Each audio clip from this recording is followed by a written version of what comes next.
And what is going on, everybody? Welcome back to another episode of the All Star Sports Show. But before you get to it, if you guys do, make sure you hit that like button, hit that subscribe button, make sure you ring that notification bell so you guys will not miss us when we go live, whether it's shows like these. You know how it goes. All that good stuff. All that That good being stuff. said, let's just get right into the nitty gritty. So we could just, because Yeah. obviously we're not going to do this in no particular order. First things first, Sixers. I mean, they got a whole different look to them. I've I'm liked. gonna yeah, I like it, man. And I'm gonna chime in here. I like it. Um from that game I saw last night. Um when they had that blowout win last night, it was a really good win. Um it was honestly a complete team win. The only player that, I have issues with is what's his name again? You talk about Anthony Melton. Anthony Melton, exactly. He's not really a starter. He's more of a bench piece. 8 points per Yeah, game, that's bench numbers. I feel like he's good on the bench. I think they need to start Rocco in that spot, and then they would be even more complete. But they looked really good in that blowout loss or that and blowout win. here's another thing too. To piggyback off of that, it's like look. If you looked at the in years past, we always seem to play down to our competition. This Yeah, we year, we not we so just much. like we Think about stepped it. on dude. We stepped on the throat and didn't even let. And in the first half, yeah, we did play down to competition, kinda. But I feel like that first half was like a filling out process of like where the weaknesses were, like Yeah, trying to find the weaknesses in that game. And plus, we were getting carved by one player. I would We say were that, getting carved, by one player. But and that I'm was pretty sure it. that's because let's be real.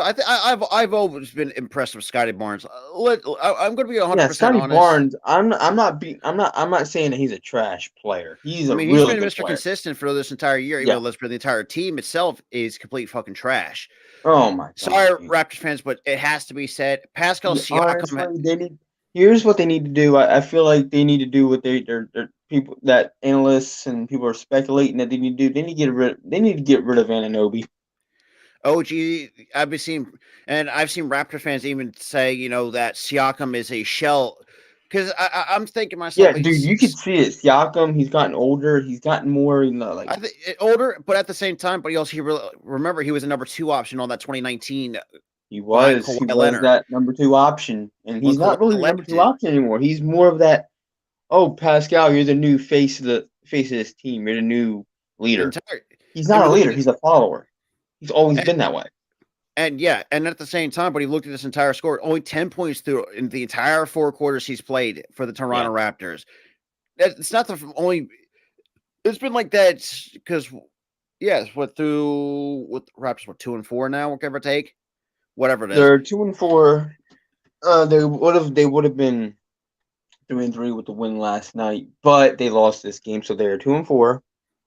And another thing too, I seen with the Sixers was the fact that the defense has been massively. You can see the massive improvement in defense when talking Dude, about. I feel like that one block by Embiid, that was like the deadliest block that I've ever seen, where he knocked down a player as he's blocking. I'm And, like, jeez, Embiid, Jesus. and Like he speaking of blocked like Embiid, though, he it's was a monster, but again, Embiid, I'd like to see more of him in the paint than just being an outside like guy. I know well, he's trying to act like I know he's trying to be like that leader, that point guard, but he's not. He's a center. He needs to be a center. Have somebody else at the point. true, but Um, at the same time, though, and we are seeing this year he's flopping less because let's be real, we all know that he's a complete flopper the last few since. it's because of that new rule. If you flop, it's a foul. So he's not gonna flop, and that's what I hated about him the last few years. Like, dude, quit flopping.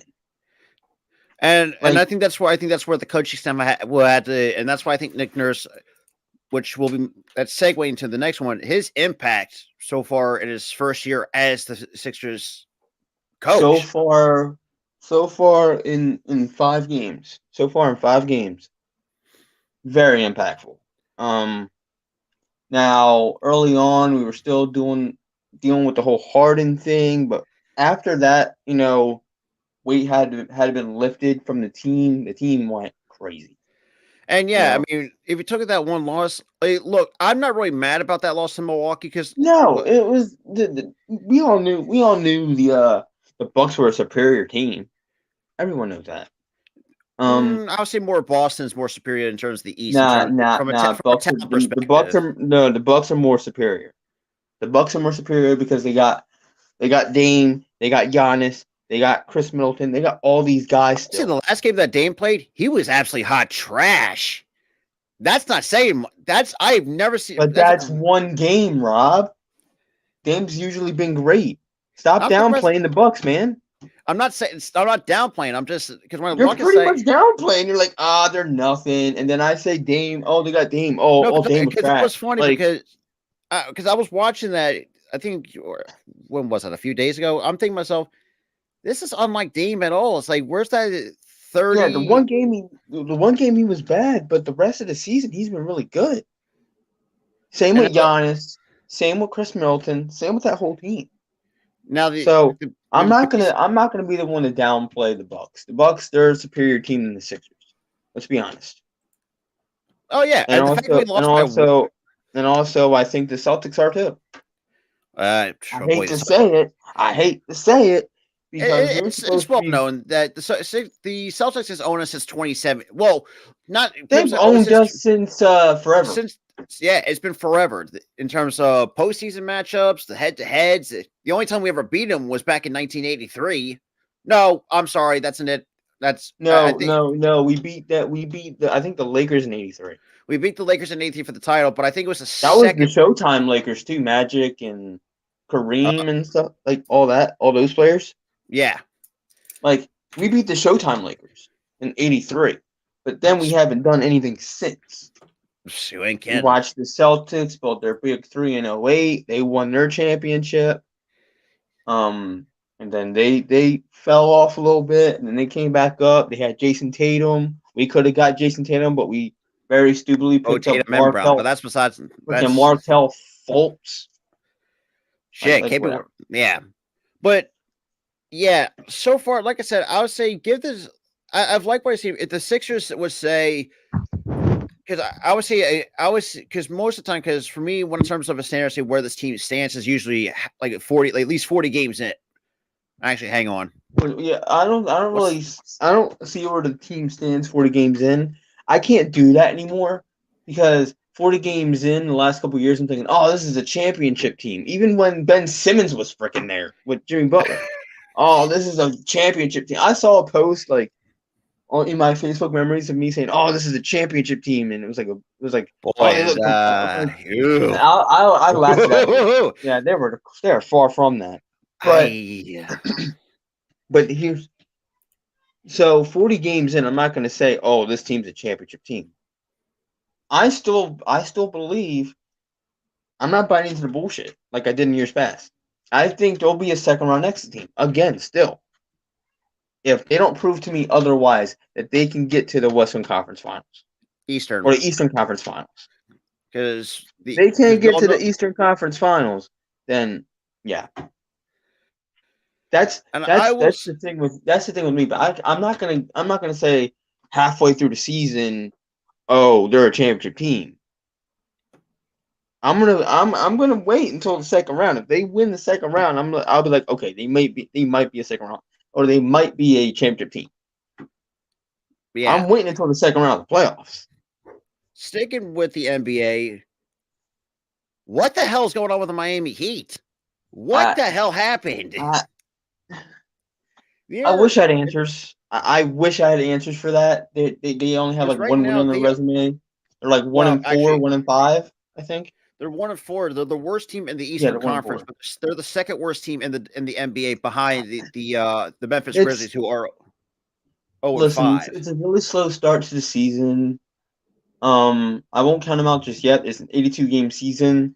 I Yeah, I don't know what's going on with them. Is Butler okay? Is the rest of the team okay? Is Butler still emo? I don't Is know. that why? But Is looking he still as the emo? but looking at the team as a whole for the Miami Heat, they're 26th in scoring with 104.6 points per game. They're 20th in rebounds, 19th in assists, and 15th in opposition points per game. So they're giving up more points than they're scoring. And they're not rebounding. They're not rebounding. They're not getting boards. They're not doing anything defensively to help them out. The stats gave me the answer right there. The defense isn't that great this year. They're not getting the defensive boards. They're not getting the offensive boards. Like, that's part of the game. If a shot's gone up and it bricks and it's up there, you get the board. You get the board. You always get the board. When you look at the Water Force start, they lost to the Pistons by 1. And look, I know the Pistons. The Pistons are on the come up. They're on the come up. They're on the come up. Yeah. So the Pistons are on the come up. So the Heat barely scraped by Detroit. They lost by 8 to Boston, 119-111 in Boston at the TD Garden. Now you're still in to get to that point where, like, okay, something's up. They're losing to Boston. And then when they played in Minnesota, they got blown out 106-90. And then it's like, there's really something up. We're getting blown out to the. Then here comes Milwaukee. When they go to Milwaukee, 122-114. Milwaukee takes the W. Now it's like, okay, guys. And recent loss, they lost to the Brooklyn Nets by 4. Now it's like, yeah, the one loss that really gets me. Did you say the Timberwolves? The Timberwolves. Yeah, that's the one loss that gets to me. That's a bad loss. The Timberwolves. And we know where bad losses really we can see. Because for those who have seen our WNBA streams, yeah, trust me, we know. The Minnesota Lynx and the Minnesota Timberwolves are basically the same team, but different genders, male and female. But the male side of things, they've been this way for years, like years and years and years and years, where they've been just middle of the road or bad. Or like they're either or bad. They're never great. They're never good. They had one good season when they lucked out and got Butler. Yeah, and I think at the same time that Butler was, kind of injured here and there during his time with Minnesota. Yeah, he was kind of injured, and also he didn't like that coaching style. Same with Philly too, because Philly, he didn't like that coaching style or way Brett Brown was running things, and rightfully so. Yeah. And he seems very, very happy with that. With what's his face again? The Miami Heat coach. Spoelstra. Spoelstra, yeah, Spoelstra. He's happy with Spoelstra's coaching style, which I'm happy about. He finally found a coaching style that he likes and that he can buy into. And that's what the game's about. You want your players to buy into your coaching style. And that was the issue with Butler. He wasn't buying into Philly's coaching style. The management, obviously, nobody, even Philly, wasn't into management. Like, dude, you chose Ben Simmons over the guy. Yeah. And I get they chose Tobias Harris. Tobias Harris, he's a fine player.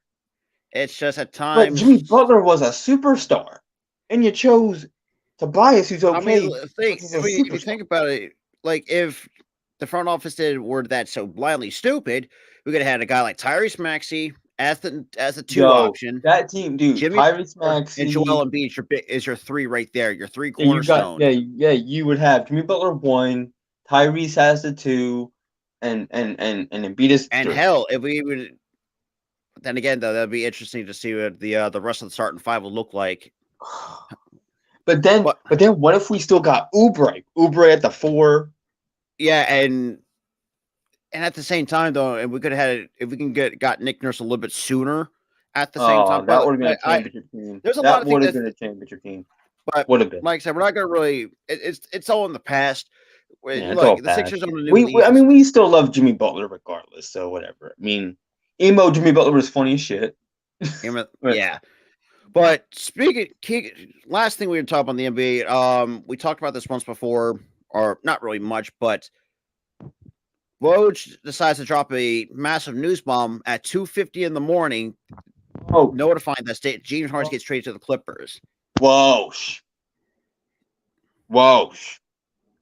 Do you realize all of Philadelphia and South Jersey were trying to sleep, bro? Whoa. Oh, it's 2:50. Wait until like 10 a.m. Okay, but seriously though, yeah, dude. Me and you were jumping for joy at 2:50 in the morning because of No, that. I was still sleeping until you freaking called me. It's like, Well, dude, I I'm was jumping for joy. sleeping. You were sleeping. You were sleeping. No, you weren't sleeping. You were awake when you texted me. I called you immediately after that. You texted me. You were still awake. Um, so that's why I called you. Um, so don't give me that BS that you were asleep. You weren't asleep. You were awake. You texted me first, and then I called you immediately after. Yeah, true. So don't give me that BS, Rob. Don't you dare give me that BS, boy. But Well, yeah, because when that news dropped, a lot of Sixers fans are fucking happy. Quite oh dude, honestly. the guy was a douche. Harden was a douche. Oh, Morey lied to me because he said he was going to give me a contract. First of all, you're a Newsflash, shell of your buddy. former self. Newsflash, buddy. You were there to be a facilitator. Give guys the ball. You wanted to hog the ball. You wanted to flop all the time. You wanted to shoot threes that weren't open all the time. Do that And we, stupid that stupid back step move that should be a travel, but it's not. Um, that's the part, man. Like he's not he like if it was 2012 Harden and management did lie to him, I would be on his side. but If it was 2012 Harden and he earned his keep and he earned his stay, but no, he didn't. This is 2022 Harden we were talking about. He sucked. He had that one random ass 40-point game to bring us up. What 3-2 in the yeah, series? Two games later, you choked. You choked. And I know Embiid choked too, but he ain't gonna sit there and whine and oh, will you give me an extension? we already gave Embiid as the super max We because gave him the max because guess what? The guy earned it with an MVP season. He yeah, earned it. Your ass didn't, Harden. You didn't. and And and the and fact that he also said and this that he's also not. can I rant about something before you start talking about the other thing that Shoot. of his comments? I know you're going with his comments Oh and boy, Harden I got something to and say about and that it's because but I want to talk about this, man. Who the hell is ESPN to say that Paul George, a washed up James Harden, and a washed up Westbrook is going to win you a championship? and you got Kawhi who's freaking been Who injury the prone. hell are you to say that? The only player that's kind of decent, but he's also injury prone. Did you forget about that? Is Kawhi. And the ESPN, big did you forget about that? Kawhi's injury prone. Westbrook is now Westbrook because he bricks shots because he's washed the hell up. Harden this sucks. He's washed up. And I mean, Paul George is like still good though. The only at least player Paul on that George. See, that's the it's thing Paul too. George. As I know we're gonna say Paul George is injury prone, but when he's healthy, he's a solid He's talent. still a great player. I will. It's just it I'm sucked. gonna exclude Paul George from out of this, but he's also injury prone. But It's I'm gonna exclude him out, saying he's watched. He's not watched. He's really good still, but he's just hurt a lot. now if he wasn't playing well, then that could be a That's a different different story. topic. But again though, who the hell is ESPN to say, oh, the Sixers got fleeced? They did not. They got Kelly Oubre out the freaking deal. Well, no, they didn't get Kelly Oubre out the deal. No, Kelly Oubre They was got a free Marcus agent. Morris. They got Marcus Morris out the deal. And yes, I know Marcus Morris is not the best player in the world, but he's when I He's seen a solid bench piece. He's there for bench. Um, you got Rocco back. He should be starting soon. and the fact that he's second in franchise history and threes made the leader of that was the great Yeah, AI. he was part of that beginning process where I was excited for the future. Now I'm Even like, though eh. he was not that great What? Rocco? early on. He Early, was but he was still like a younger player. We had drafted him. He was developing, and when when he got the development 2017, 2018, yo, watch out. He was deadly on offense. And I really started to like him. And I was pissed off when they traded him. But at that time, I was still kind of happy. I think he wasn't he one of the players in that deal that got us Jimmy Butler? What for Paul? What? No, Rocco. I don't know. Rocco That's a very good for Butler, question. if I remember correctly. I think it was because I think he went to Minnesota and we I got think Butler. so. I literally cannot remember what the. I think he went to Minnesota and we got Butler, if I remember correctly. But again, this team is better. And going over that trade, which I did bring up because obviously this was early Halloween morning at the time when Woj dropped that bomb. While the Sixers were traded Harden, but we did get, like I said, Marcus Morris for bringing the Philly kid back home. And, Nick Batum, it's okay, not the greatest, but I can deal with that. Robert Covington, a lot of Sixers, I don't think he's not going to be the same Robert Covington a lot of us Sixers fans remember, but I do think he's going to really bring that more on the defensive end of the basketball. But also, I don't know. I think he's still going to be that solid player. I think he is. He's not that old. KJ Martin, who I got to talk more on I think Dante actually brought up that he's actually a solid young. I mean, he's got a high upside. I know who KJ Martin is. He's solid. Is he the best player ever? No, but he's a solid. It remains to be seen because he's still developing he's a young player. He's a young piece. And then we got multiple draft picks and a pick swap. Speaking of those draft picks, the Clippers are sending us a 2020 unprotected first round pick, which is, I think, via OKC. So basically, we got 2 firsts and 2 seconds for Harden. The fact that Morium got that type of value out of Harden is beyond me. The fact I don't know. I looked at that whole entire haul that we got back. I don't know how in the world that we got that haul for Harden. Especially for 2 first rounders. That's the part that really gets me too, man. Like, how did we get that? How did we get 2 first rounders out of that deal? Well, and obviously there was a third team involved to actually kind of help in that process. And also, at the same time, I think it was the OKC Thunder who, I want to talk about them for a bit. They got draft picks for fucking days. 15 first rounders in the span of 7 years. How the rebuild has been, man. They hauled for these draft picks and they drafted well, and they still got draft picks left over. They can still draft more good players. I mean, shit, they want to trade for a superstar. They certainly can fucking do that for sure.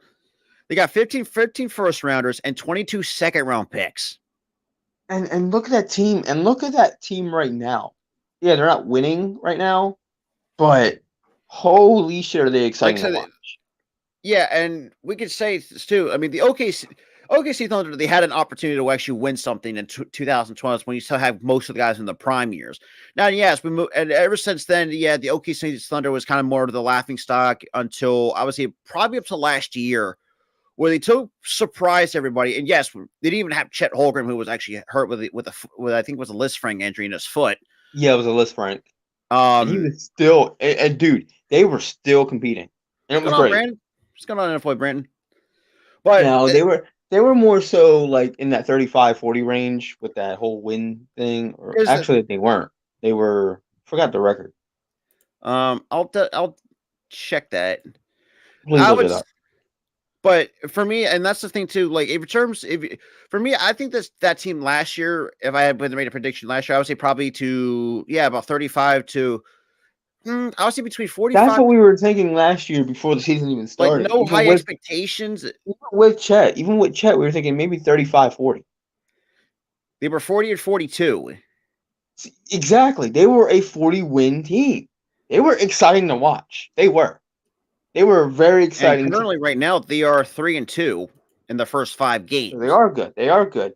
And look, I feel like this year, since they're 3-2, they might have a winning season this year.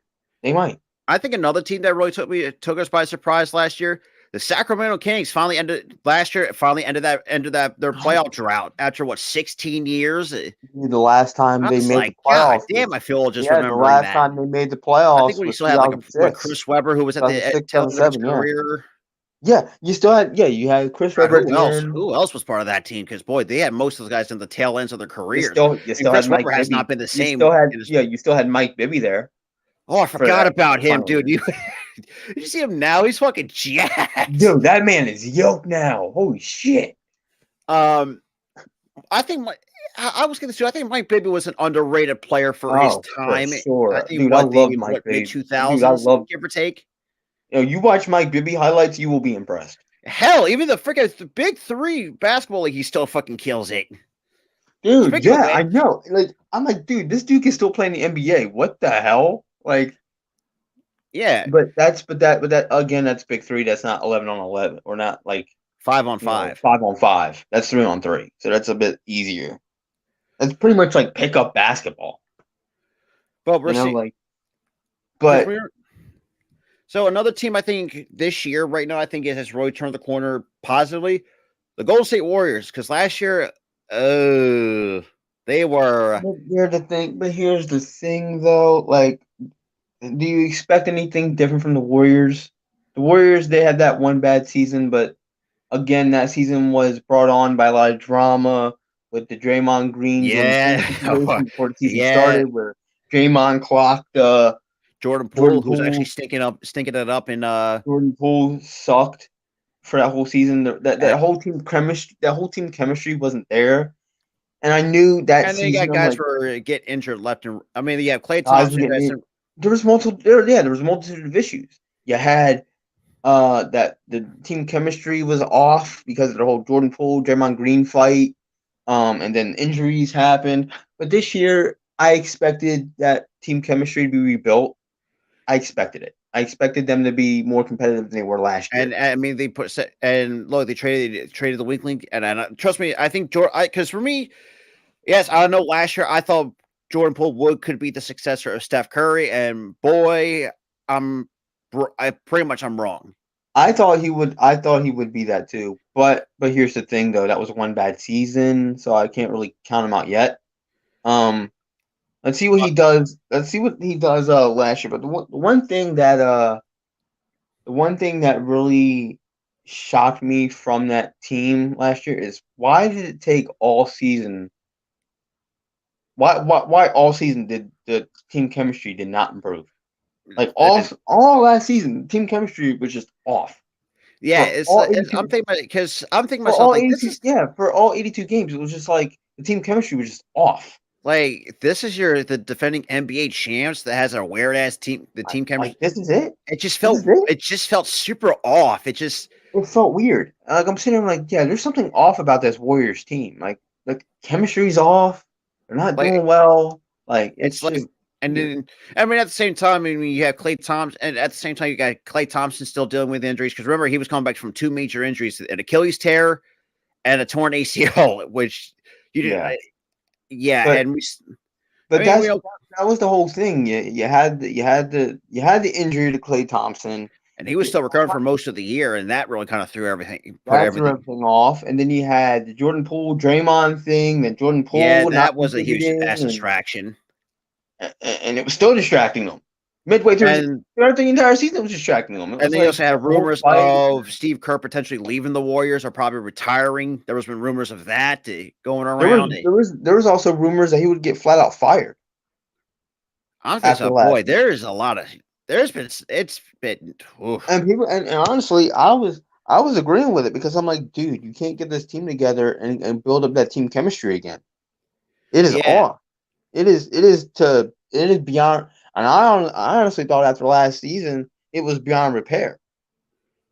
I mean, currently right now they're sitting 4-1. They're still second place in the Western Conference Yeah, behind the. yeah, and I feel like Jordan Poole and Draymond like sat down and talked and say, hey man, sorry about last year.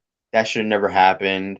And but Um, yeah, I mean, but at the and same time though, Jordan Poole and as crazy as it sounds, I seen when Jordan Poole plays as good as he is, Warriors can't win. Didn't I seen Warriors can't win games with Jordan Poole on the floor? That's the crazy part, though. That is Jordan Poole took a hit. He took a massive hit last year. He took a hit. He took it. And I feel like it was because of that distraction, and just a lot of stuff that was going A on. lot And of drama that was going on within that team. They couldn't get past. They couldn't get past that drama, and that was the issue. And now they're past it. Now they're it's water on the bridge at this point. It's just like whatever. Last year was last year. Let's move on. And they're so 4-1 far right now. They're good. They're it good. didn't look like they haven't really lost a step. We're seeing teams even this year kind of being surprising. And I'm not gonna say too much on that because you never know how much things can change. In case the New Orleans Pelicans, that depends if Zion can stay healthy for the entire freaking year. We touched. I know a lot Lay of off the donuts. and lay off the Lay Mountain Dew off the too. food. Lay off the fast food. Lay off the donuts. Lay off the sodas. Do some proper conditioning, man. Because last year you didn't play because the conditioning was off. And Got lazy. I'm need to not get just lazy, lazy but I was dealing on with foot. it with multiple of injuries at the same time. Because he was big. If your top half is big, your lower half is going to take a hit. Embiid had that same issue before he got lean. Well, that's right, and that's Multiple leg injuries because he was top heavy. Yeah. So, moving on, we're going to stick it to Major League Baseball at the same time with the Texas Rangers, who I got to applaud for the first time in win their first World Series titles in 63 years in their 63-year history as a franchise. The entire time for 63 years they haven't won a thing. And now 2023 they are the new champs.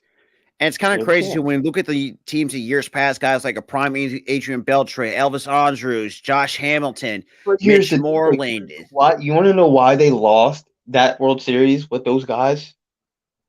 Shoot, laying on me. One reenactment of it. I'm gonna give you one reenactment. That's what happened.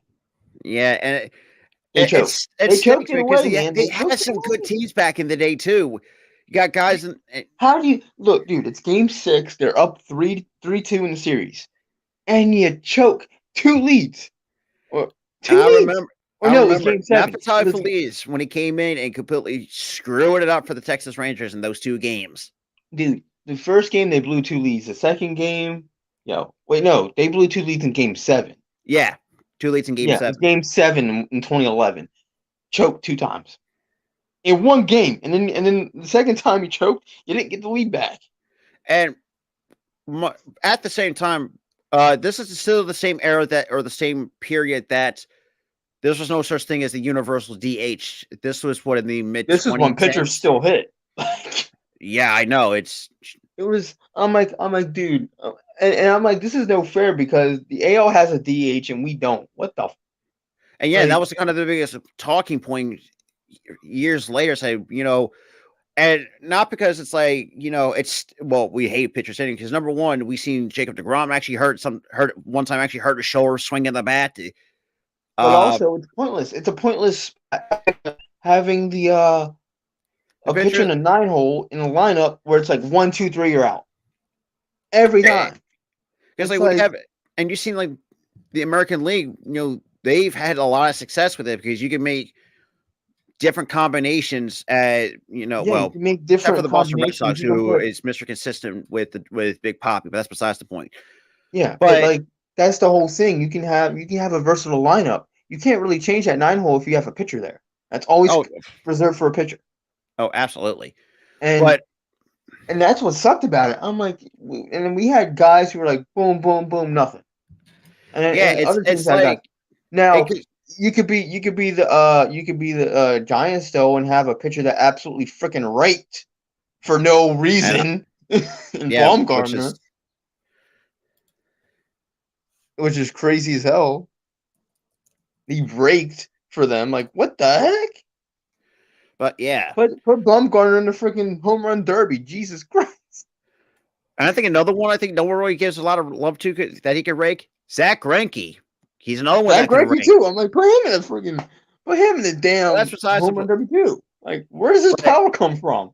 Overall, nothing but respect to the Texas Rangers for a team that last couple of years were trash.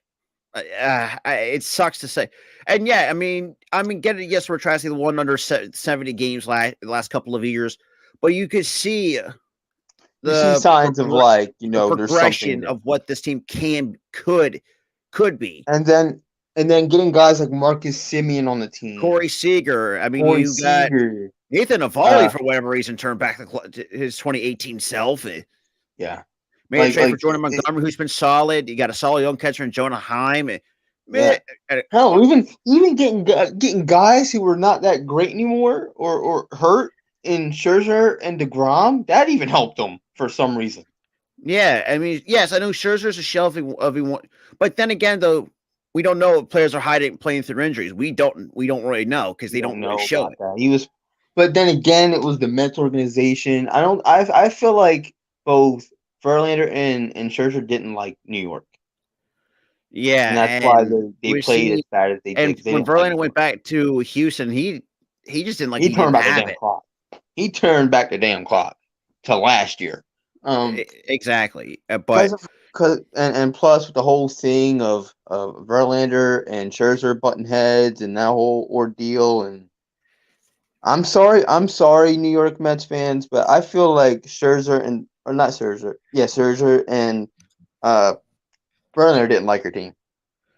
because I'm just the gonna only say thing that. we knock on the Mets, we laugh at the Mets because they try to find a way to buy their way to a championship. When you got teams like Atlanta, yes, you may be in free agency, What but is But yeah, we have no room to laugh at them though because we did the same you know shit. what? We That's still haven't true. won shit either. We bought our way to a winning record. Getting guys like Harper, getting guys like Real Muto, getting guys like who else? Turner. We bought our Yeah, way to a championship because we couldn't scout for shit. We couldn't build because we're build the only players two up for teams that shit. actually do it pretty well. Well, actually, I would say probably three. But The only players we did it well was Bowman Stott. Stop. That's Yeah, it. even though yes, I know. Stop. Well, we'll talk about the Phillies in just a second. But I gotta say, congrats to the Texas Rangers because Yeah. Y'all deserved it. And the fans there too, man. Y'all been waiting for so long. Y'all But deserved it. here's the best thing for you Texas Rangers fans. At least you guys got a title before the Dallas Cowboys. I'll leave it at that. I wouldn't do that, dude. That would piss them off because they're the same team. They're in that same area as them, and they're the Well, same yeah, I team. know that. Even Dude, though, but okay, and I do have one question, Rangers fans and the Rangers. What's with this infatuation with Dad Rock? oh yeah, Fucking Creed? What the fuck, they still slapped it. But that's besides the bro? point. Bro, but what's with the infatuation with Dad Rock all of a sudden? I have no free. See, I will never understand that. But at the end of the day, you got two Hall of Fame men. Look, and to the Houston Astros, I hope they do. It's going to be interesting to know who they're going to bring in because it's going to stink because, for me, I've always been a big Dusty Baker guy, no matter where he goes. Yeah, The fact that this dude had managed for the longest time, prior, if you exclude last year, not having a World Series ring, you had it's kind of imagination of a guy. yeah. And can I For say something? Bruce Bochy is one of the goats. he at the end of the day, that dude's a Hall of Famer too. He's Four one of the damn goats. rings, As a manager, you're one of the damn goats. You win a title in San Fran. Where else did he win three a of them title? actually. Huh? He has three rings with the Giants: 2010, Oh 12, and yes, 14. he won. Yeah, I know, but he has you won three titles with San Fran 2012, 2014, and what And year again? 2010. 2010. 2010, 2012, and 2014. Yeah, the even years. Yeah, the even years when y'all were counting by twos. And unfortunately, that trend stopped after they lost to the Cubs in the I think in the championship series in 2016. Yeah, that trend stopped there, and it was like the writing was on the wall for him. But he was let go after that season. He didn't coach again for a little while. I think yeah, and as you Then say, he he's comes good. back with Texas and wins it all there. Like what the fuck? And when you look at the Texas Rangers, the managers they had over the years, look, Rod Washington, look as a manager wasn't that he was He was good. And he was in the middle of the road, but when you have him as actual like a position, like a coach itself, this dude's knowledge is second to none in terms Yeah, of the he's very knowledgeable fundamentals. with the positions. He's very knowledgeable Why do you as a think that? positions coach, not as a manager though. The manager, Why do you yeah. think that the Braves were one of the top defensive teams in baseball? Because of Ron Washington. They're just showing like the actual fundamentals of the game and not He's basically like if an offensive coordinator became a head coach and sucked, went back to being an offensive coordinator and was great again. yeah. That's in football terms for you guys. You football fans. But And also at the same time, though, I bet Nolan. Yes, I know another name I'm going to throw out there. I bet Nolan Ryan should be happy too because he did spend a bit his portion of his time with the Texas Rangers because people most remember him as the Houston Astro for most of his dude, career. Nolan Ryan is smiling right now. He is smiling down. And and as it sucks as Phillies fans, but I could not be more happier than Texas Rangers because I think I brought up something I think a couple of years ago that the Rangers were I think one of like 4 or 5 teams that has not have a World Series ring. That was the Rangers, the Mariners, the Rays. There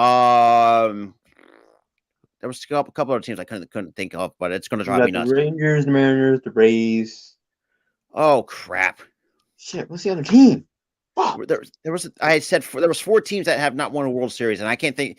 What's going on, Key? Because I know I was going to say the Blue Jays, but I'm like, wait, 93. But it's going to drive me nuts because that team's going to. It's going to. Yeah, it's going to drive me nuts too. But I have to look it up, and then we'll get back to you on that one. Oh, that's right. There was 5 teams that didn't do it. Well, technically 6. Oh, 2 other teams. So the 5 teams, obviously with Texas winning one, were the Colorado Rockies, the Milwaukee Brewers, the Padres, Seattle, Tampa Bay. Yeah, that makes sense. Oh yeah. Well, Colorado had a couple. Colorado's too inept. They're not winning it in the next few years. I mean, they had an opportunity, but then again, they ran out into a buzz. So that was the Boston Red Sox in 2007. But that's besides the point. Yeah, that team, that Boston Red Sox team in 2007 was an absolute unit. That was disgusting. They were an absolute unit in 2007. Yeah, Key, the Rockies don't even have one. They made the playoffs in 2007 and when they faced it, and they made the playoffs in 2008. We knocked them out. They haven't made the playoffs since then. They've been in that ever since. They made the playoffs again. Seattle. If you're going to ask me what's another team I can see winning the World Series, Seattle definitely for a team. Yeah. And honestly, I'll be happy because I'm like, this is what the 01 team should have done. Yeah, we had guys in their primes. Yeah, you got a prime Ichiro. You had all those guys. Randy Johnson at the top. No, Randy Johnson was actually. Randy John was a bit past his prime. He was getting. Yeah, that's right. I think they traded him. I think at the trade deadline to the Arizona Diamondbacks, and we all know how that really. He had like a 5 with the Mariners, and then he was like an ERA of like 5 with the Mariners, and he got traded, and then he turned back the damn clock. He was another freaking Verlander. Yeah, and killed it with the Diamondbacks. And I will say this too. You won a championship with the Diamondbacks. I will say this too. The Diamondbacks throughout their early history, especially when they look at the 01 team, they had some super underrated players. Womack was one of them. Yep. Luis Gonzalez. I don't think no one gives a lot of Luis Gonzalez a lot. Bro, he came in clutch. He was clutch. Literally over the powerhouse Yankees back in the day too, at the top of their game. And and when we looked at rotation, their number 2 was we're not going to mention his name. A lot of people know, but asshole. That's what we're going to call him. Asshole. Asshole. So moving on to the Phils, there are some interesting things. One in particular, we knew it was going to happen, that the Phillies were not going to extend qualifying offers to Hoskins, Kimbrel, and Lorenzen. It seems like they're all going to walk. The Phillies going to let them walk. Well, good, because one can't defend at first, and he gets hurt a lot. So he's injury prone as fuck. One guy can't pitch anymore. The other guy... Technically 2 can't pitch, pretty much. But Lorenzen, that wasn't his fault. The coach overused him. So he kind of killed any credibility the guy had. That's the manager's fault. But, Lorenzen's going to walk. Kimbrel could pack his bags and get the head. Kimbrel, fucking pack your damn shit and leave. I don't even want to see your face. Just leave. I think no Phillies fans want some to come So back. get Rightfully out of so. Philly. You ruined our chances to win a World Series this year. Get out of Philly. Now, so the only one they're going to try to extend a qualifying offer to is Aaron Nola. Now, like I said, he deserves it. He actually had a really, really good. Early on we were like, oh, he doesn't deserve an extension. By like halfway through the second half of the season into the playoffs, we changed our minds. Like, yeah, we and were at like, the same he time, deserves it. And at the same time, they actually showed, or they talked about, like, I think it was like quarter way through that they paused on the contract extension. I think Nola was trying to. And look, I have no problems with players betting on themselves. And if you're going to be super rocky as Nola, which, look, it's going to happen. And I know Nola's the one guy that we scrutinize a lot because of his inconsistencies at times. When you go back to times like, say, 2018, when he was obviously very consistent.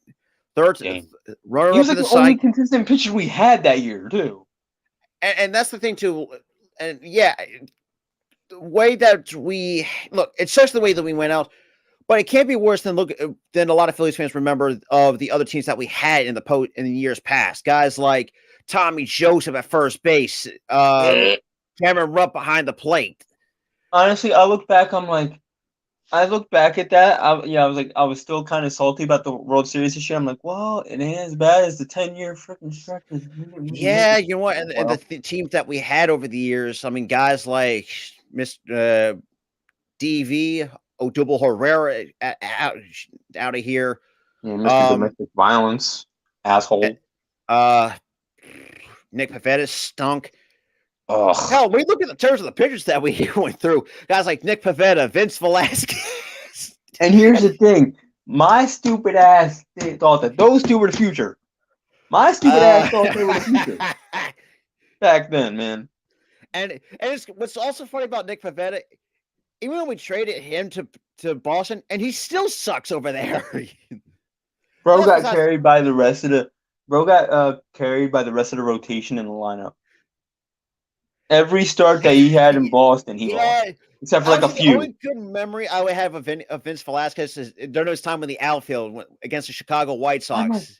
I'm like, dude, why can't he play the outfield? Why does he have to be a freaking sucky ass pitcher? And what's funny about that is after that 16 strikeout game, I think it was in his Phillies debut, he has not been the same ever since after that. Here's the thing that pisses me off about him, right? That ain't the only time where he balled out of his freaking mind. He has like this like very like weird stretch where it's like he's good for like 5 games straight. It's like, ooh, okay. And then he's trash for like 7. It's like Jesus. I don't want to compare Nola to Vince Velasquez, but Nola kind of has that. I'm not going to compare. He's not. You can't compare him because Nola, he's actually good. Velasquez, but with Nola, he's like good a game, he's off a game, then he's good a game. He's like good for like a little bit of a stretch, and he's bad, and then he's good. Like he's inconsistent there. But Velasquez, he was just like good for like 5 games, bad for 7. Yeah, good for like about another 5, bad for 7. Hell, like he has like if you look at bad streaks and good streaks. Nola, he has like a bad game and a good game. That's different. I mean, it's kind of crazy too when you look at the other Phillies teams. We guys, God, remember Peter Borges as being in the outfield back in the day too? When he was Peter Borges? Yeah. Oh. For those who are not Phillies fans, go look at the teams that we put together. Guys like Maikel Franco at third. You had Freddie Galvis at short. Second base was Cesar. I still miss Cesar. Cesar was good. Cesar was good. I wish we kept him for the playoff roster. I wish we kept him. Yeah. I think he would have filled that center field spot nicely. Compared to Rojas. I think he would have been better. Cesar was a second baseman. Oh wait, I thought he played outfield. Never mind. Yeah, he was second base, but then again, we had to get Segura. We had to get that guy in, and I liked Segura. Segura was great. Last year, and then this year we got rid of him and got Turner, who's been very great with us too. But I feel like I feel like if we just continued to keep Cesar, he would have developed nicely, even further. But Yeah, he's it's elsewhere, and he's actually killing it elsewhere. and the fact So, he wins a Gold Glove leaving Philadelphia, by the way, too, is like son of a bitch. but he was due for a Gold Glove. He was getting there in his development. He was getting there. And at the same If he time, and even, I think if he were to stay, he would still got that gold. Like, he would have still got that Gold Glove because think about it. he was already on that trend to begin with. So I wasn't shocked that he got it when he Heck, left. people could want to criticize how. I mean, I would say the one year, boy, I think I pulled up something from on from the Phillies in throughout the 2010s. Their starting rotation from 2017, you had Jeremy Hellickson, Clay Buchholz, who was fucking washed as shit. No, dude, I can't believe my stupid ass when we got him. I'm like, oh yeah, he's good. We got him from the Red Sox. He was good Nope. last year. He was washed. Number He 3 was was Sharon washed. Eichhoff, Vince Velasquez, Zach Eflin. Even though, let's be honest, I still miss Eflin, even though he sucks. He's been injury prone as shit the last few years. Dude, I miss F1 too, dude. We took him for granted when we dogged on him for those years, man. We took him for granted. We did. And the fact we also had guys like like I said, Mikel Franco at third, guys like Nick Williams, who's been pretty much Where's Waldo in that time when we The traded for only him. guy that I'm pissed off that we got rid of was J.P. Crawford Yeah. because he's having a nice career in Seattle right now. So, but I then again, yeah, I mean, at the time, it looks very stupid. But then again, when you look back at it now, it's just like I feel like it changes. I think it because I know I seen he was change of kind of scenery was needed because he wasn't developing well in Philly. It was needed. it sucked, but it's like But, it's dude, looking at it but now, it's I couldn't be more happy for the guy. The dude's a well, I think a 2-time Gold Glover over there in Seattle, has a solid bat. yeah, bro. Basically, I what look back at like the old rosters from like 2012 to like 2019 or actually 2017, and I just laugh. that's like, boy, how times have changed since then. I'm like, where the hell did we go so wrong for 10 years straight? Like I have no how, like see. what happened? That's the biggest And $1,000,000 then question. Like, what the hell? What hell didn't we do? like what Um, were we like I was even comparing like in like the 7th or 8th year, we're the Cleveland Browns of freaking baseball right now. Like I was rightfully so. calling us the We Cleveland played like Browns of it, baseball. but Freaking disappointment after disappointment after disappointment for 10 years straight. and at the same time, though, well, then again, we actually the managers. Well, we talked about that once before. Ryan Sandberg. Danbury, Pete McCannon has not been that great. Kapler in Cannon 2019 only didn't Cap. last team Dude, what 6 months before or and night and the point and what made me laugh was this year. I'm like, how does it feel, San Fran? Because he did it for San Fran too. and Hot start and then he bottomed out in September twice he did twice. that because remember the year prior to that he inherited a solid team. I think. Yeah, he inherited a good ass I team, think who was won the over manager 100 games with him. prior to Capper going in. That was my thing. I think I'm no. It's not Bruce Bochy because Bruce Bochy I think left after 20. Took a bit of a hiatus after 2016. It was somebody else. I forgot who it was. But yeah, when he Let us know came in the in, chat when because he I can't came in, think. when he came in 2021, he inherited a good team and still had some quality players there. And the thing is, 2022 when he got that when he had like a young roster, wasn't gonna be that great. Oh, it was Okay, Kapler. huh? Kapler was okay. So he came in that same all season, went 107 to 55. Even though let's Yeah, because it even was though inherited. It was inherited, Rob. Let me finish what I was saying though. 2023 he comes in, or 2023 he doesn't come in, but 2023 he comes in as second year. In his second year as manager, coaches his team to a pretty decent record. He did that to Philly. Decent record. Hopes are high in San Fran. Hopes were high in Philly. and what's kind of crazy about that too. I'm Let me sorry that finish. I'm Let me wrong. Bruce finish. Let me finish. Hopes were high in Philly. Hopes were high in San Fran. city alignment there so far. We go into we'll go into August, September. They're skidding. Yeah, Oh, they were falling. whoop, right down. What I did didn't think Philly do in August? What did Philly do in late August and September? They're skidding. Oh, they bottomed out. No playoffs. exactly. See, But see what we're talking about, San Fran? He ain't that good. and I will say, the fact that okay, so I was wrong. So Bruce Bochy, he was let go after the 2019 season when they went 77 to 85, and they bring in Kapler in 2020. And let's probably don't want to count. I don't want to count that season, but that's besides the point. The 2021, yeah. So right now so pretty much she has had 2 years, 2022 and 2023, where they just completely bottomed out. Yeah. And you would think for a team that, let's put it, had some good players over the years in the early 2010s, guys like Posey. Unfortunately, the injuries kind of come off to him, which Brandon stunk. Belt was there. Brandon Bell's kind of has not been the same ever since. Brandon Crawford, They fucking stole pants from us, and they won a and world they won a World championship. Series with him. So What screw. same season we traded him. Stupid. But and then you also had you also had Tim Lincecum, who was at the top of his game before he just started. He Even peaked for though like asked 3 me like a years. pitcher who is a hard fall from grace, Dude, he had a hard dude. He had like a weird career. He like peaked for like 3 years and then he sucked. yeah, like multiple. I think yeah, it never makes sense to me, but it just and we kind It of found out still doesn't make sense, man. Like he peaked for like 3 years. He was one of the best pitchers in the league for 3 years, and then he just sucked out of nowhere. I mean, they had a solid rotation. I mean, Prime Lincecum, Matt King, Barry Zito. That was your top three in the rotation. And then you have Brian Wilson. Now looking back at it, it's like teams.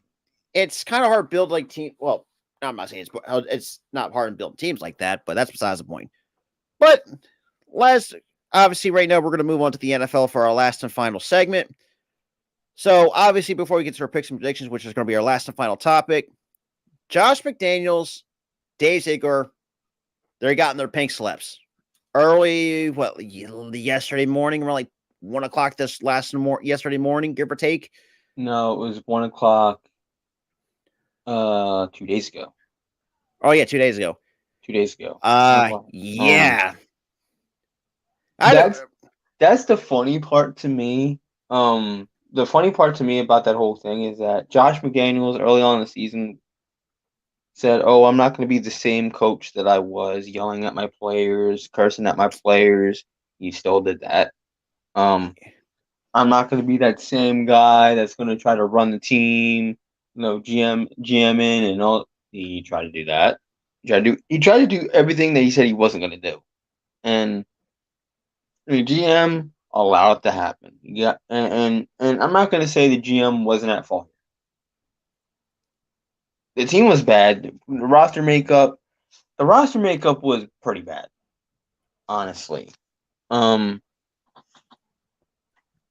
For one, him and McDaniels talked it out. Let's get half of the defense washed Patriot players who don't have it anymore, or guys that never had it.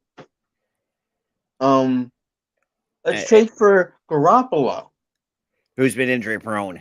Who's been injury prone as hell. Even when he was playing, he wasn't playing well.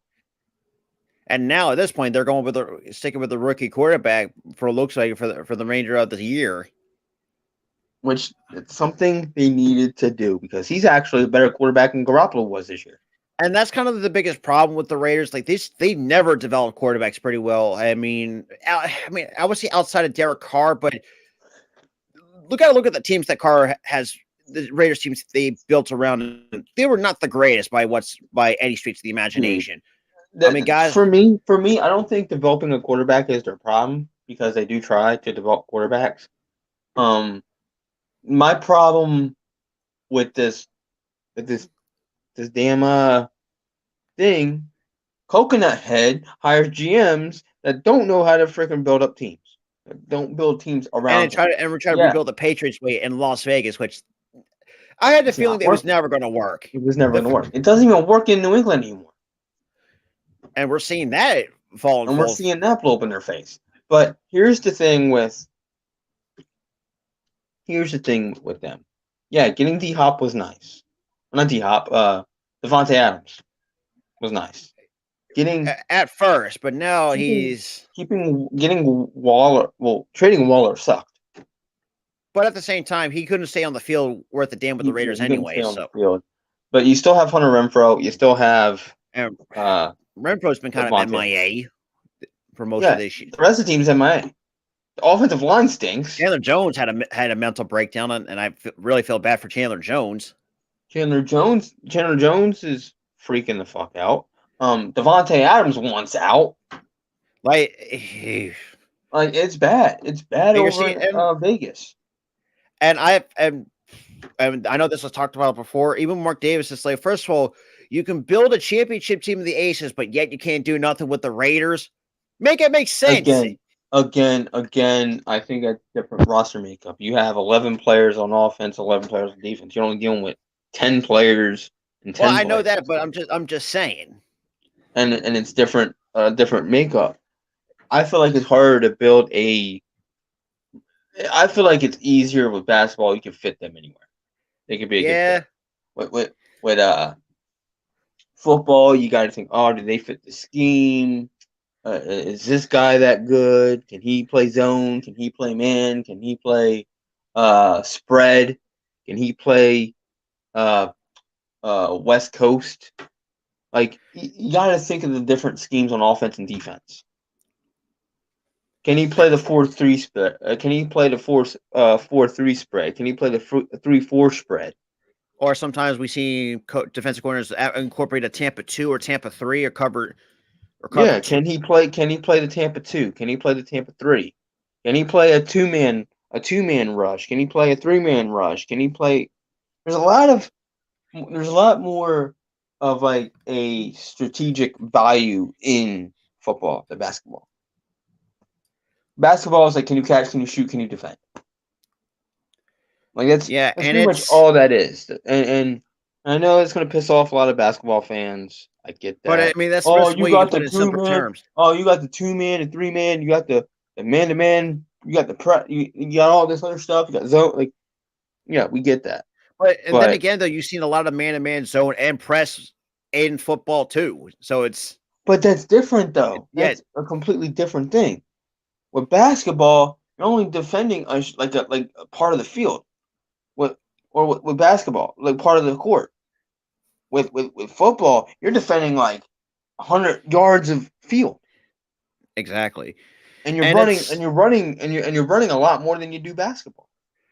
So, and what's crazy about that is, and I'll say this too, ever since when Al Davis passed away, because if you look at the teams in the past when Al Davis was owning this team, they actually know how to win. Yeah, that team and the thing is, I was watching Colin Cowherd earlier. He goes, back in the Al Davis days, they knew how to win. That and there's a slogan. He says there's a slogan to this team: commitment to excellence. And he goes, this current team, commitment to what? It ain't excellence.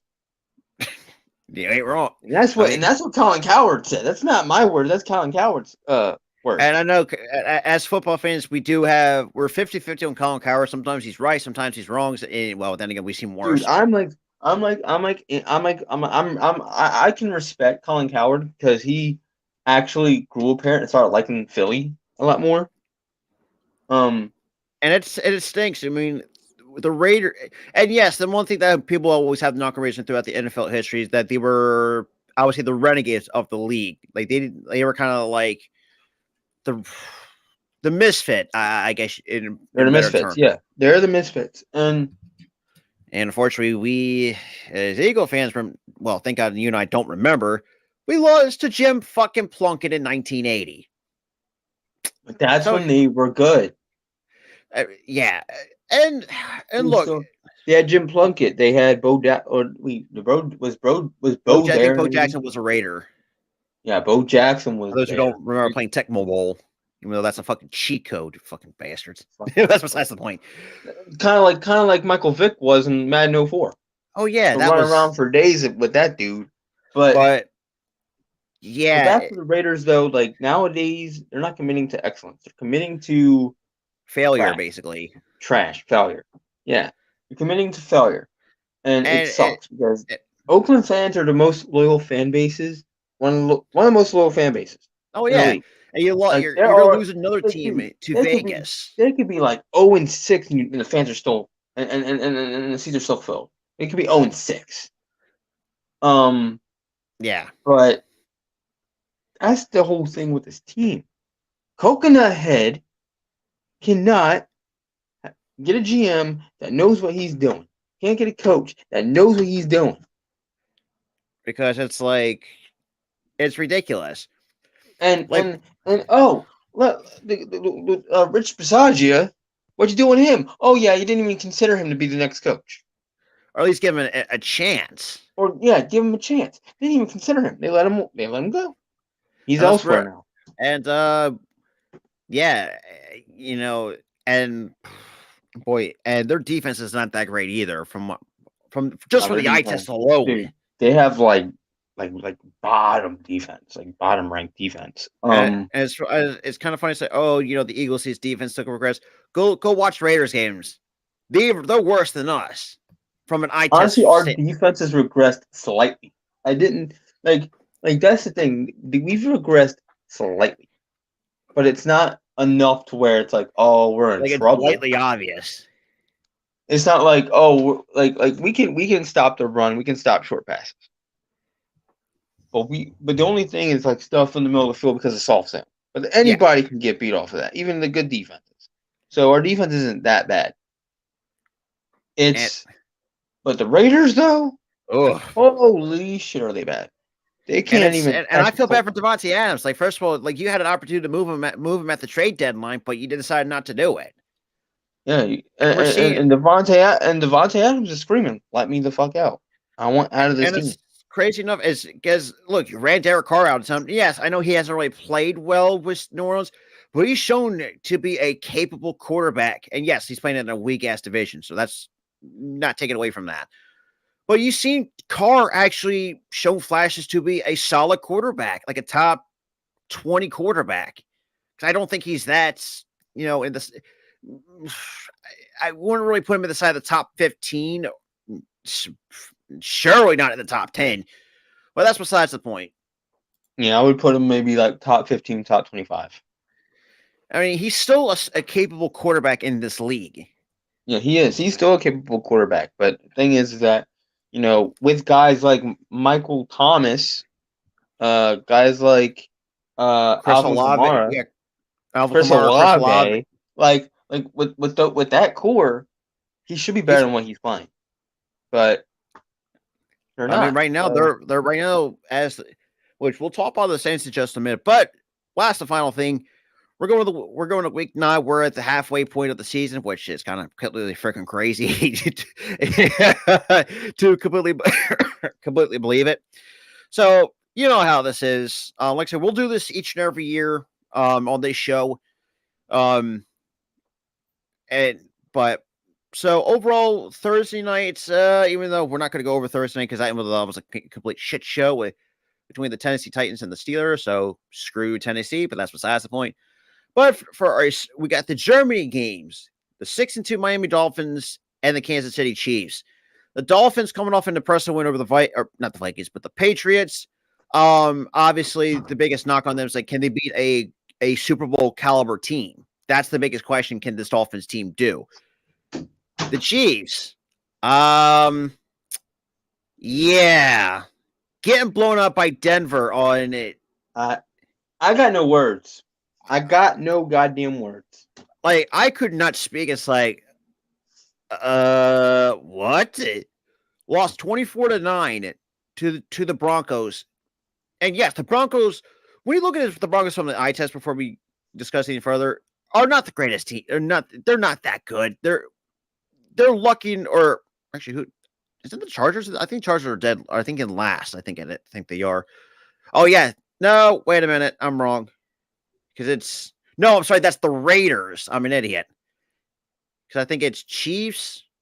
Who else has got an above 500 record in that damn division for crying out loud? I think it might. Is it Broncos in second right now? Wait. Someone let us know in the chat because I cannot remember the fucking standings worth a damn. I don't even remember what teams are in there.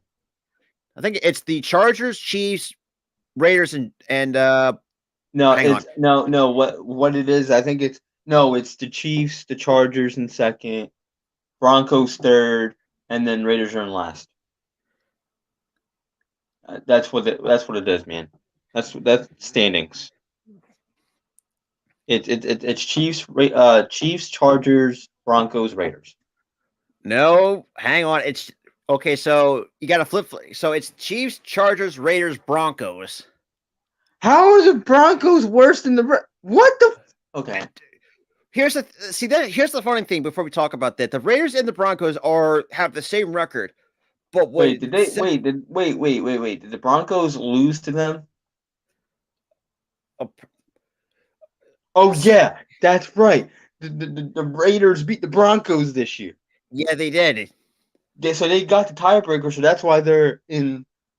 Because when I'm looking at the winning streaks, you got Kansas Broncos right now. They're right now on the 2-game winning streak. Because right now, Broncos and Chargers have the best record so far, or second best record in the last 5 games. We all know the Chiefs.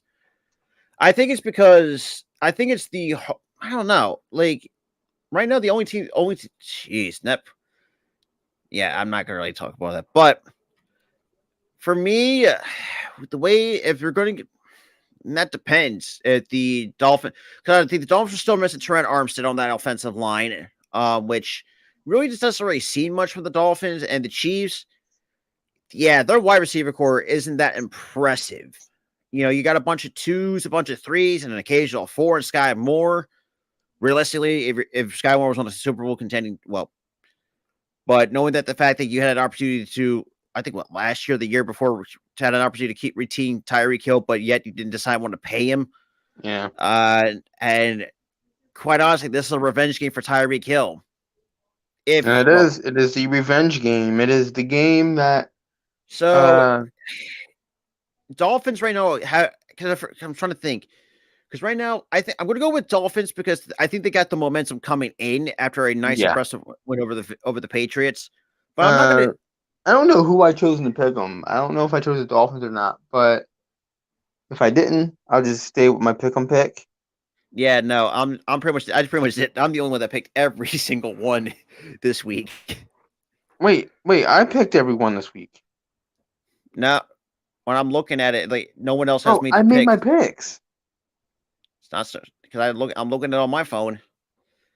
Did I make my picks? No, I'm the only one that made my picks from the Tennessee game all the way to the Jets game on Monday Night Football.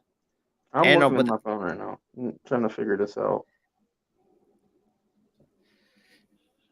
So yeah.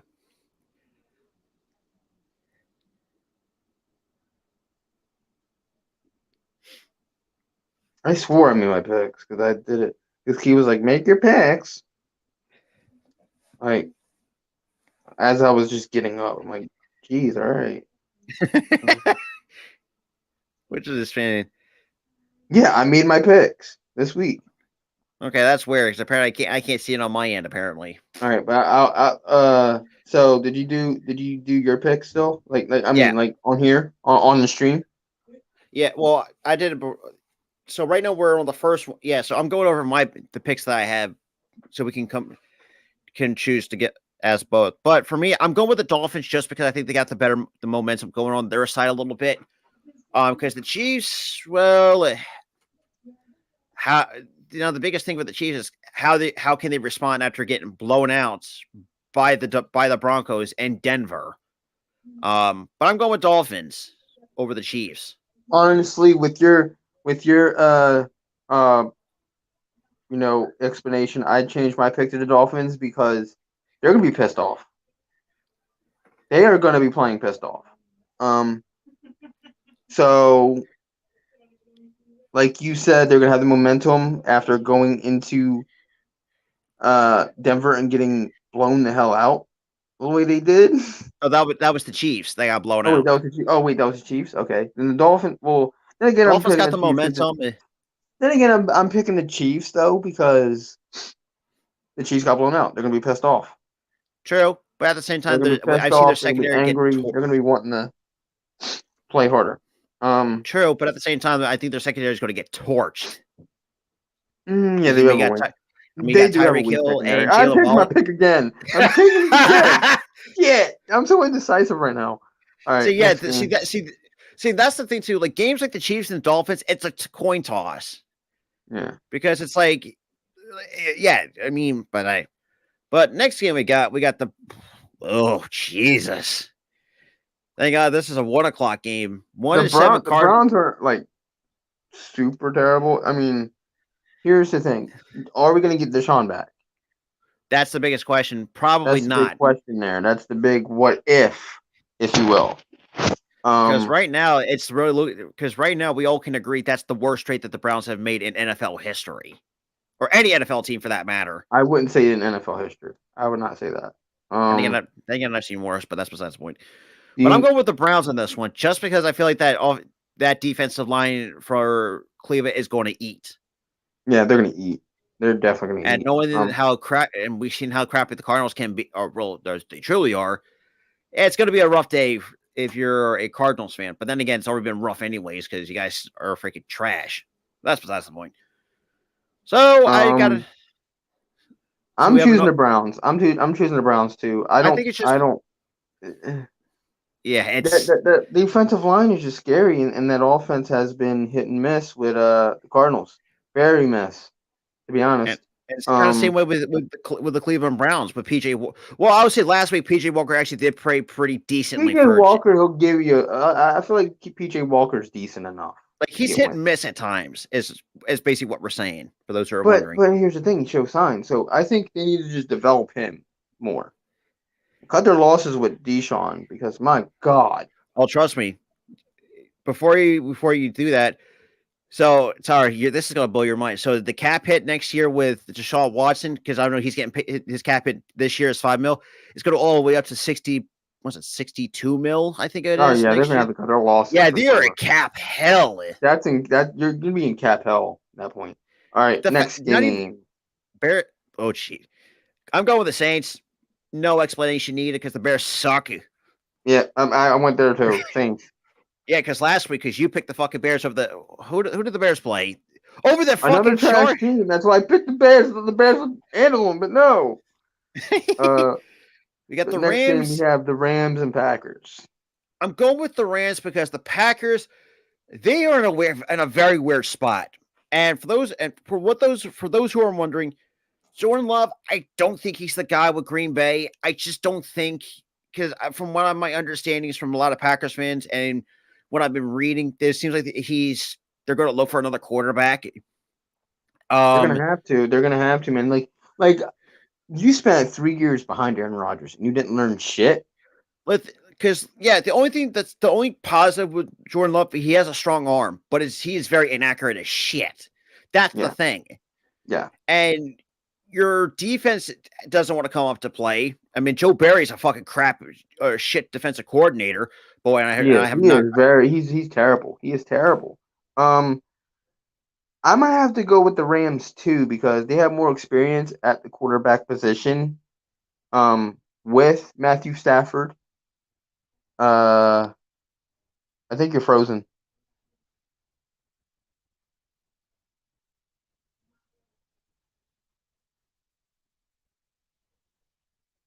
Bro. Damn it, stupid Wi-Fi.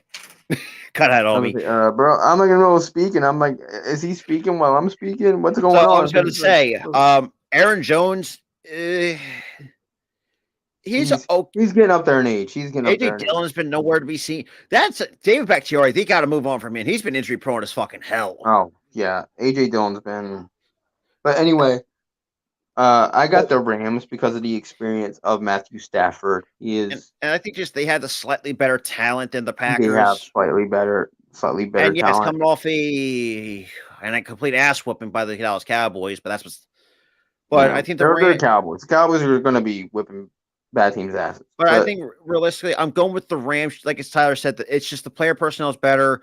I think you got to let's. I think Sean McVay's a better head coach than Matt LaFleur, which I still don't think Matt LaFleur is that good as I LaFleur would. got dude. The last couple of years, LaFleur got carried by Rodgers.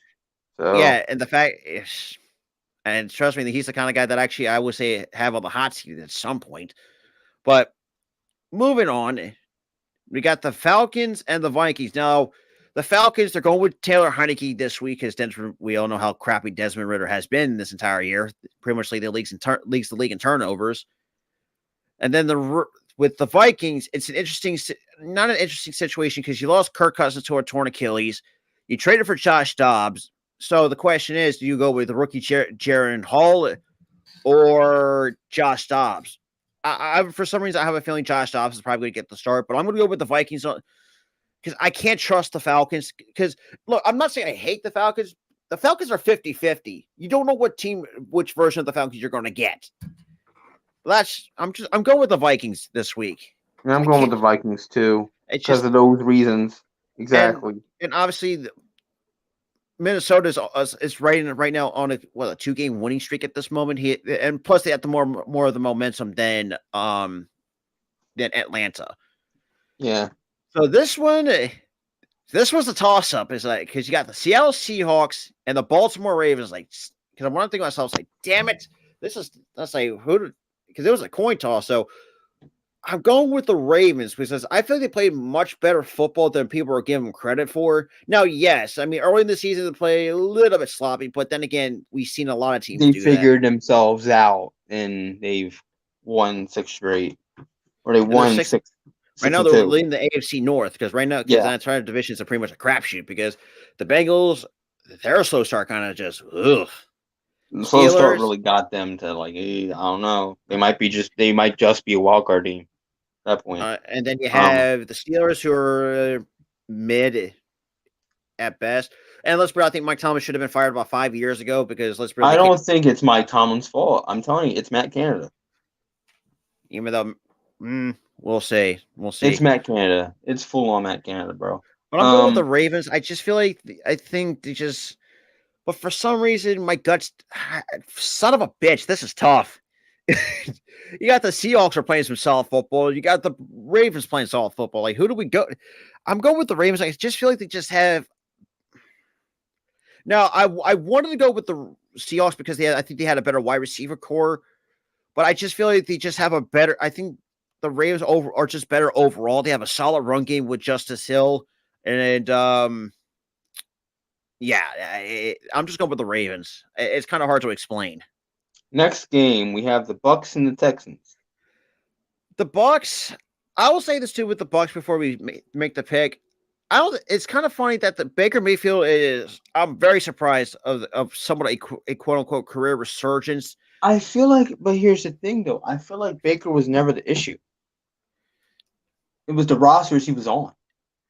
Oh, absolutely. I feel like they rushed him in Cleveland. They completely rushed him in Cleveland. Oh, for sure. Um, and that hindered him a bit for the next few seasons. And then he goes to the Bucks this year, and he's had a really good season. Yeah, he's got a bum leg, but he's pretty good. The Texans, Coming off, I think probably the worst the loss most of the ugly season. loss I've seen this The, team the has worst, had. the worst loss of the season. But I still see signs of the future being built up. I like CJ Stroud and what he's brought to the table. That Absolutely. offense is prolific. The defense is prolific. I like what this team has They brought. I know they they're got to three get and that running four. game going. That's what I feel like what's holding that team back is that running game. Because Yeah, Damian they gotta Pierce, get. where They the gotta hell get is it. he at? They gotta get a. They gotta get a credible running back. And I feel like once they get that credible running back, the wins will follow. Exactly. I mean, they're playing. The AFC South has become slightly competitive more than the Yeah, NFC South, which yeah. is kind of crazy when you believe it. But I'm going with the Texas because I just feel like Texas they're looking for a win, but I don't know about the Bucks last week. I don't know if they had a bye week. I don't know, but I'm going with the Texans on this one. And then we got the Commanders and the Patriots coming up. I have to go with the Commanders. I'm going Commanders because I can't trust the Patriots. I'm I don't sorry. trust them at all. Mac Jones, or as Key would say, whack and cheese. Bill Belichick, I think he's lost his touch. There's a lot of problems that's going on with New England. Like I said, it's self-explanatory. You can watch the eye test of how bad the Patriots are. But Washington, I'm going with them to get the W. No pun intended. This next game, we're not even going to talk about it. I'm going with I went with Colts in this one. We're not going to give you our sides of opinions of it because we know it's just one-sided as hell. Interesting. So that's all I'm going to say about it. We got America's game of the week. Panthers. Colts. Yep. I got the Colts. Next. This one's a toss-up. And yes, I was biased here. Yeah, I went with Eagles as well. I went with the Eagles. That the front seven, I like that. I like the Eagles front seven. Defense can be hit and miss at times in the secondary. They can be hit and miss. Cowboys, they got a good defense as well. But again, just like last year, what Dak are we getting? It's not just that, and the fact they don't have it, and their secondary has been depleted a bit. And look, we're not saying that because we're division rivals, but when you look at the eye test at times, we've seen teams like the Niners who, yes, they are struggling, but when the Niners played the Cowboys, they exploited that depleted secondary. Look, Micah Parsons, phenomenal pass rusher. That's kind of given. I like DeMarcus Lawrence. I really like Michael Parsons. I don't know why my brain was going to Marcus Ware for a minute for whatever reason. Because DeMarcus Ware was a Cowboy at one point. Yeah, but that makes sense. I really like Michael Parsons. The defense is really, really good from the defensive line on. I'm not gonna give the Cowboys a lot of hate because I'm an Eagle fan. I'm gonna give a bit of love here as well. And being unbiased here. Dak Prescott, he's not as bad as people usually say, just to hate. He's just hit and miss at times. He's hit and miss at times, but every quarterback is hit and miss at times. Our quarterback ain't much better because he's throwing picks left and right too sometimes. Yeah, true. So, but at the same time, I've always said this too. The one thing that's holding this team, if the Cowboys ever just want to become a Super Bowl contender, unfortunately, I don't wish this on my worst enemy, but Jerry Jones. Get rid of Jerry Jones. Get rid of Jerry Jones. I've always said it, and I will stand on this hill. And I think, and I know if you're a realistic Cowboys fan, you probably would agree with me. Jerry Jones is a problem. Jerry Jones is a problem, and their coaches too.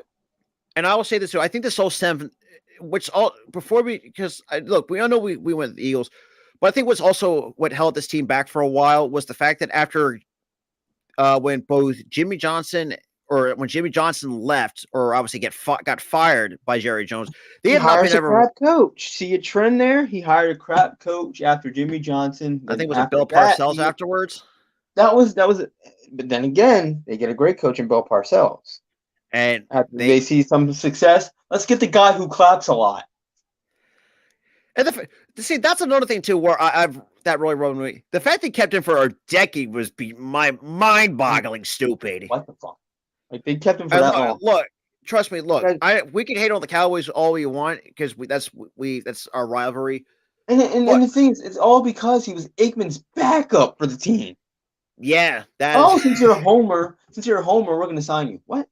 As a coach, it doesn't make any sense. But I think the only way it makes sense is if it works. Like when D'Amico became the head coach of the Houston Texans, it worked because he's played for that team before and he knows how that organization works. But then again, not really. But then again, look at the backup quarterback for the Cowboys. That was the coach. He knew that team's in and out, and he still sucked. Oh yeah.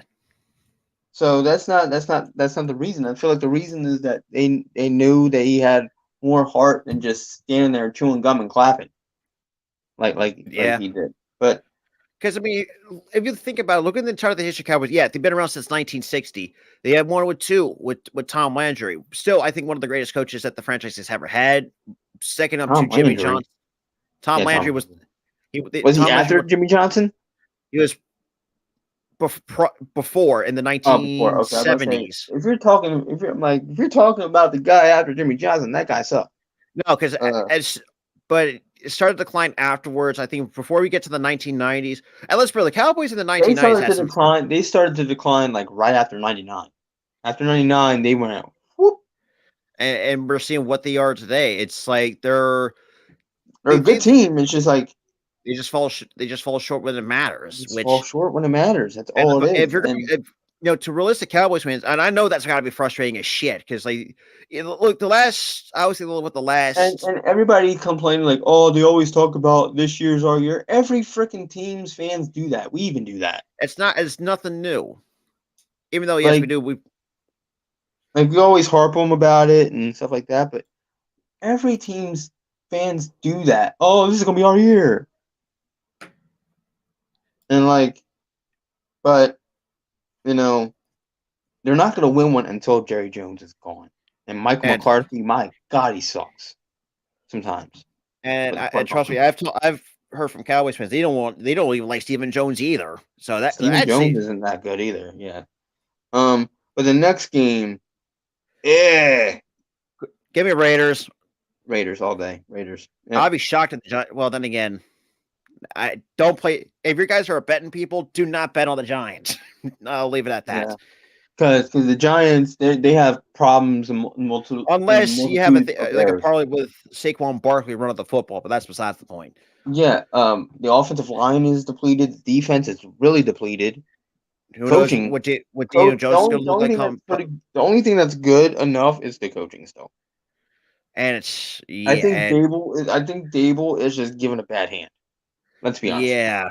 Um, Sunday night the football. GM, if this season becomes a real waste of time and a real waste, fire the GM because that's just atrocious. 2-6 For a team, well, yeah. for a team that made the playoffs last year. Well, Two I think what they went 9-8 last year. went 9-8. Made the playoffs as a wild card team. Won the wild card playoff game and then lost the next round. Fire for the love of God, fire the offensive line coach. Good Lord, he's trash. Yeah, But next I'm going with the game, Raiders just because you're I going with the mean Raiders. I'm going with the Raiders too. The Raiders, they're coming up. I feel like with this rookie quarterback, they'll be way better. They'll be way better. New and plus, I coach. mean, with a linebackers coach. See, that's the thing too. That's why, like, I've always will respect for coaches that are used to be former players. Look at D'Amico Ryans and how that Texas team is playing out now. Like, Yeah, because I've always said, I think that team could win the division, could pose a threat to the Jacksonville Jaguars. Doug Peterson, former QB or former backup over here in Philly, done wonders as a head coach and just a coach in general. But that's besides the point. We're going to Sunday Night Football. Thank Christ for those who not watched our primetime rant stream because boy, we pretty much broke down each and every continuing trend of crappy primetime football games that the NFL has been putting on for Thursday night, occasional Monday nights, very rarely Sunday nights. But that's besides the point. But oh, now you got the Bills coming into Cincinnati at 5-3. Now the Bills did trade for Russell Douglas. We know how good he played in Green Bay, but that still doesn't make up to the fact that you lost. You don't have your top linebacker. You don't have your top defensive tackle. Von Miller, I don't know what he's been looking like so far. So if you're a Bills fan, let us know in the chat or in the comments as well. I can actually tell you. Von Miller has actually been doing okay, at the very least. He's okay. But who you got? I'm going with the Bengals because I think they got more. They're surging at the right time after coming Yeah, off I'm going with of the a Bengals dominant too. win over the 49ers. Yeah, I'm gonna say Bengals too. They're surging at the right time, and the Bills they've been very inconsistent at They've times. been up and down all year. They've been up and down all year. Exactly. So yeah, I'm gonna go Bengals here. And now we got the Monday nighter. Oh, Oh God, Jesus. I mean, it should be a convincing win. Then again, it's probably not gonna be I'm because going with the Jets on this one. Zach Wilson's gotten a bit better, and he's still not great, but he's gotten a bit better. Um, the Chargers, this all depends on the coaching. Because right It's now, all on the coaching. Chargers Staley defense, Staley needs to wake the hell up at this point. You're 3-4. Um, and you're somehow it's just second not in the AFC West because second in the AFC. I mean, you're still in it. You're still in the hunt here, but we're going midway through the season. We're in week 9.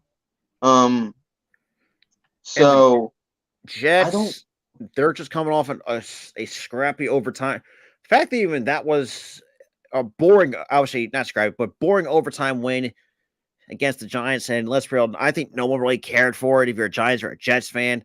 Well, unless you're a Giants fan, are frustrated punching the air right now. But I'm going with the Jets just because I think Brando's team is going to find a way to fuck up. But then again, Yeah, my kind of gut's telling me the defense the last couple of weeks for the Chargers have been playing better football. It's like, damn it. they're playing better football. The Jets are playing okay. That's the thing. They're playing okay. Uh, They're not the greatest team ever. no, Um, I really think they are one of the weakest 4-3 teams still. oh, yeah. So I'm gonna have to pick the Chargers here. The Chargers. Um, if the coach doesn't fuck up, I think that's the only gripe that I have is the coach. The coach coaches this team well. They're winning this game. Will Yeah, it be I'm with. close? I think so. I think it might be a 27-20, maybe 25-20 affair. Um, I just don't see a blowout here. I don't see a blowout. It might be. It'll definitely be boring. It'll definitely be one of those boring My, primetime games. oh, yeah. Um, but I don't see. I just don't see them losing I to the really Jets. don't I don't. either. So I'm choosing the Chargers. Um, and that's gonna be it for the pick'ems, for the pick and for the predictions Yeah, for here week 9, which is, I can't for believe week 9. we're here at the halfway point of the 2023-24 NFL season. Yeah, we're at the But halfway point. Uh, we have some teams that are Super Bowl contenders. As of right now, we have some teams that are 4-3 trying to find themselves. Teams that are 3-4.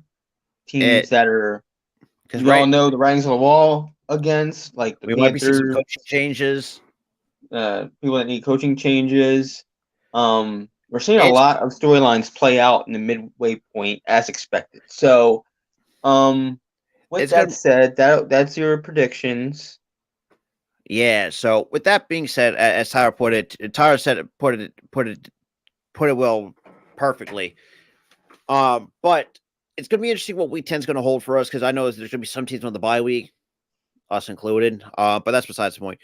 But shout out to everyone that's been in the chat or just tuning in into the show.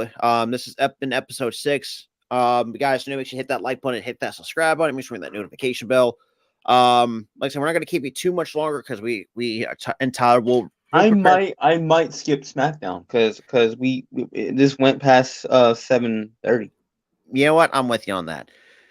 And also, I want to give a shout out to Tyler for this show idea because I think it's a lot better just because before we look. Now, do you want now for future episodes because we skipped out on 2 SmackDown episodes? You want to move this show back an hour, like to 5? Yeah, something around like that. Because we skipped 2 SmackDown episodes. So we'll move it back to 5, so we won't miss SmackDown again. It's just like when like streams are like close, I don't like I don't like doing it back to back, and Rob doesn't like doing it back to back like that. Sometimes he does it, but sometimes he doesn't because of it. We did a lot of streams this week, so yeah. And look, like I said, we'll try to give you the best quality, but also the best quality content with your potential possibly Yeah, produce. we preach that quality over quantity thing. So we're just gonna give you the sports show tonight. And that's SmackDown will be back next week because we're moving yeah. this Listen, we'll back be to back five down the o'clock. next week for those who will love our retro because our And wrestling watch the retro show will be on Tuesday. We're doing Nitro. Nitro and NXT is pretty much, I guess, you get the fallout for NXT Halloween Havoc, but that was a great ass show. But we'll talk we'll talk about that more on on that. Thursday. Well, honestly, I think we need to recap it on the show on Monday. Yep. We'll recap it. Oh yeah, that's right. We forgot an episode. I completely forgot. I forgot. Wait, we missed Monday? I forgot. Yeah, I think I forgot. I forgot to. I completely. Well, I guess we're gonna have to double up again. What number are we at in this? Let me check. But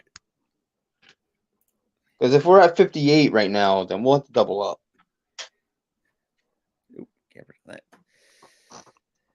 So the last episode that we did. Oh, there we go. Keep scrolling. We was 57. We'll have to double up. 58 and 59 for 2 days. Shit, We'll have to do it Monday and Thursday. I'm down. We'll have to double up again because you forgot to freaking. I'm sorry. Hey, look, for me, I get my days mixed up, okay? When a Monday does not feel like Monday is the podcast. So, yeah. Well, because for me, like, there's certain Monday, some Monday. It just seems like this week. No, I'm just joking, but because like this week felt long. It felt long. It just felt very off to this week. So, but yeah, so also I want to give it, but before we get out of here, I want to give, because we forgot to, and also give a quick shout out to our sponsors from SeatGeek and the rest, and from SeatGeek and Company. Have you thought about saving money on tickets, whether it's sporting events, concerts, wrestling events, etc.? Use my promo code PhillySports at checkout to save $20 off your order. That is PhillySports, PhillySports, to save $20 off. If you're a Twitch streamer, late night gamer, or YouTuber, check out W Energy. It's the perfect pick-me-up for every occasion, so why not try it for yourself? Go to w.gg and use the promo code SportsWrestle10 at checkout to save 10% off your order. Golfers and sports enthusiasts, it's time to take your game to the next level with ShankIt Golf. Shop at shankitgolf.com and use promo code SportsWrestle15 to get 15% off your order and free shipping on orders over $100.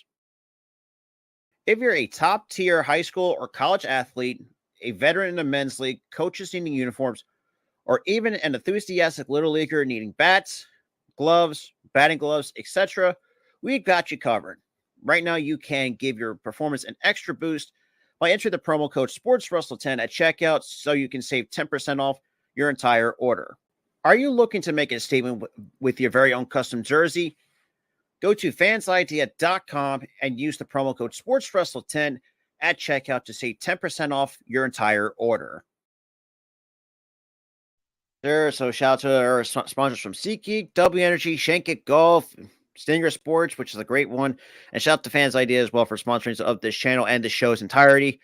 Guys, you want to check them out, that is in the link tree down below, and also check out our merch store. Like I said, if you guys want to support the main the channel itself, and or the Trinity podcast, like I said, we got you guys covered on everything from whether socks, sweatpants, or especially this time of the year when it's hoodie weather. So guys don't want to miss out on that. But like I said, we're not going to ramble any further if you got, but appreciate when coming in, and we are out.